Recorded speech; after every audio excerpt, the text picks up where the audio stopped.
এই গরমের ভিতর যারা বাইরে কাজ করতেছে তাদের কি অবস্থা হচ্ছে।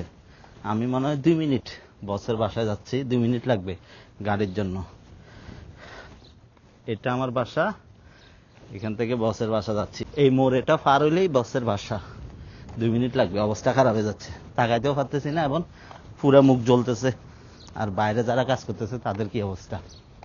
সব সময় গরমের মধ্যে থাকলে সেটা একটা ভালো, হঠাৎ করে এসি থেকে বেরিয়ে আসলে অবস্থা খারাপ হয়ে যায়। 2 মিনিট হাঁটছি মানে আমার অবস্থা খারাপ হয়েছে, মুখ জ্বলতেছে, তাকাইতে পারতেছি না। হাঁটছি গাড়ির জন্য অবশ্যই। গাড়ির মধ্যে আগুন আগুন, এতক্ষণ গাড়ি রোদের মধ্যে ছিল। বাইরে কি পরিমাণ রোদ, সকাল থেকে রোদের মধ্যে। আমার কাছে থাকলে তো গাড়ির ঘরের ভিতর থাকে, ভালো থাকে। গ্লাস খুলে দিছি, তারপরে কি পরিমাণ গরম লাগতেছে। সৌদি আরবের গাড়িগুলো এভাবে আর কি নষ্ট হয়ে যায়, সারাদিন রোদের মধ্যে থাকে।